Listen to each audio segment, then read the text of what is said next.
You wanted the best, you got the best. I'm back. Welcome, everybody. Yes, I've been gone for like 4 or 5 days, but now I'm back and I'm going to give you the best in real estate. Welcome to Real Estate Daily. My name is Troy, and you already know that, right?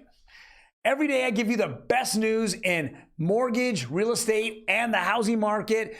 Today is a great day to go over everything. I hope everyone had a fantastic 3-day weekend. Some of us took 4 and others took 5.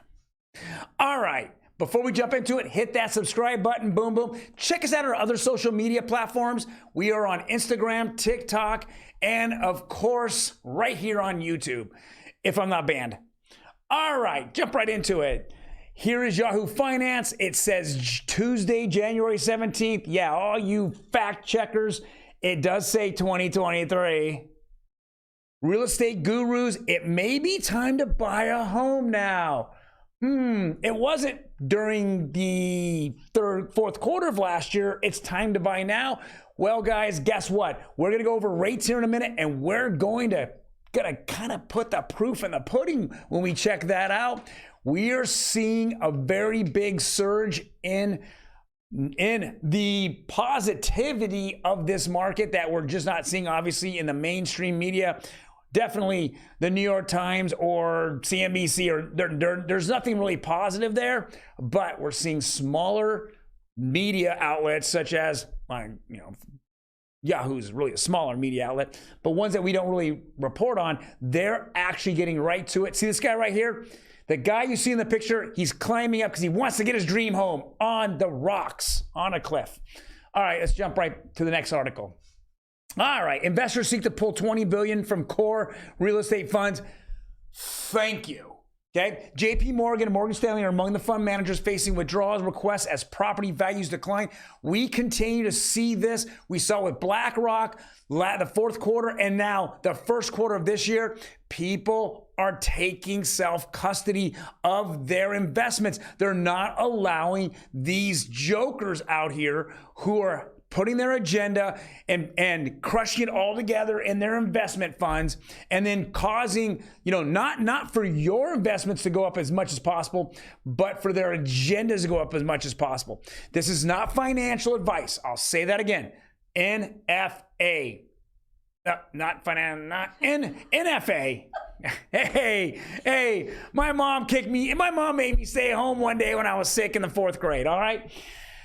Okay, so with that being said, I've said it many, many times. They get paid regardless if they're making you money or not. Look at your 401k, people. How did it go? You should be, anytime now, you should be getting that statement of the fourth quarter of 2022 and the entire year. If you're not getting it, you need to call up your fund manager. You need to go online and put your password and your username in and see what the carnage happened in 2022. And then ask yourself, not only did I lose money, but how much money did that fund manager make? And it'll make you vomit, because he still makes six digits every year, regardless if he just makes mistakes or not. Then you'll start saying to yourself, okay, I want to do my own research. This is what's disgusting, by the way. The average amount of Social Security that's set aside per 62 or whatever the Social Security age where you start receiving it, is $160,000.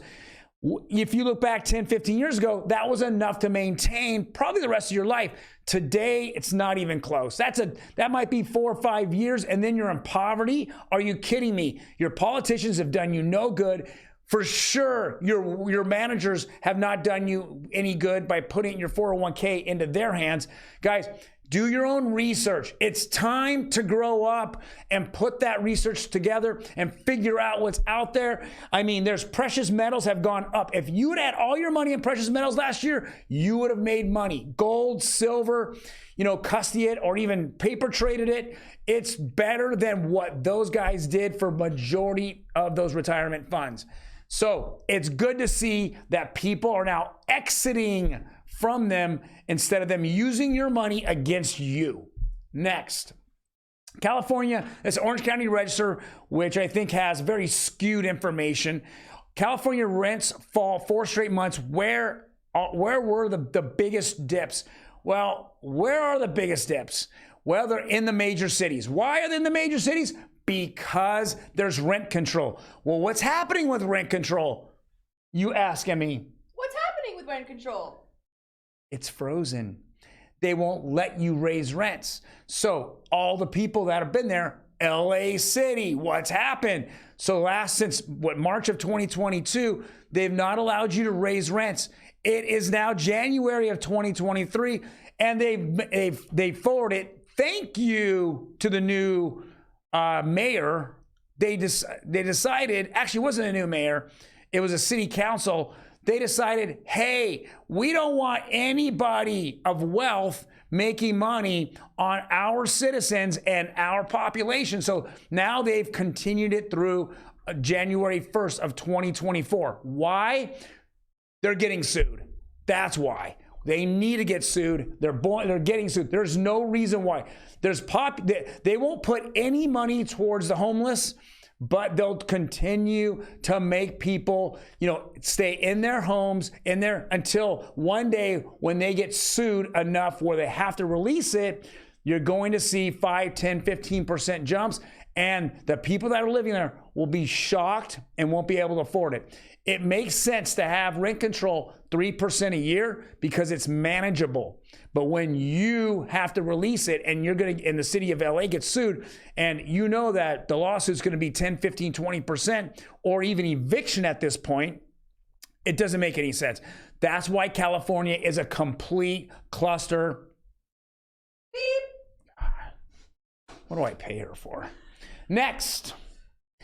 Well, what do we see here? A complete drop in the mortgage rates. Everyone, if you listen to influencers out there that have nothing to do with boots on the ground, they don't have a real estate license.